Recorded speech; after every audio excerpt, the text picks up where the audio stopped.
আসলে বিয়ের কথা তো বিয়ে তো আল্লাহর হাতে। এখন কখন কি হবে এটা তো আল্লাহই জানে। বাট আমার আপাতত কোনো চিন্তা নাই যে আমি এই মুহূর্তে বিয়ে করব কিনা। সামনে আমার সিনেমার কাজ, ভালো, ভালো কাজ করি। আপনারা দোয়া করেন। বিয়ে করলে তো হয়েই গেল।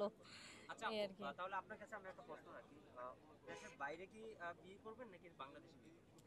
এখন আমার যদি এরকম কিছু থাকে, আমার কপালে যদি এরকম কিছু লেখা থাকে যে দেশের বাইরে কোনো ছেলের সাথে বিয়ে হবে তাহলে হবে। আবার দেশের ভিতরে যদি কোনো ছেলের সাথে লেখা থাকে তাহলে হবে, আল্লাহর ইচ্ছা। আ ছেলে কতটুকু ইনকাম করতে পারে এরকম কিছু একটা থাকে যে মেয়েদের এখনকার দুনিয়াতে চাহিদা বেশি, মানে টাকা, যার টাকা আছে ওর কাছেই যেতে চায়, বিয়ে করতে চায়, টাকা নাই মেয়েও নেই, না কিন্তু এরকম আসলে দৃষ্টিকোণ। আমি আমি এরকম একজন মানুষ চাই যে তার যে খুব বেশি কোটি কোটি টাকা থাকতে হবে এরকম কিছু না।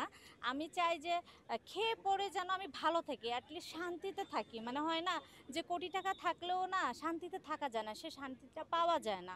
আপনি কোটি টাকা গাড়িতে চড়তেছেন, বাড়িতে থাকতেছেন, সব কিছু হচ্ছে, কিন্তু আপনার ভালোবাসার মানুষটা আপনাকে সময় দিচ্ছে না, ভালোবাসতেছে না। তো আমি এগুলো দিয়ে কি করবো? আমি যে খুব ভালো একজন মানুষ সেটা তার পজিশন হাইও হতে পারে, মিডিয়ামও হতে পারে, ভালো একটা মানুষের সাথে।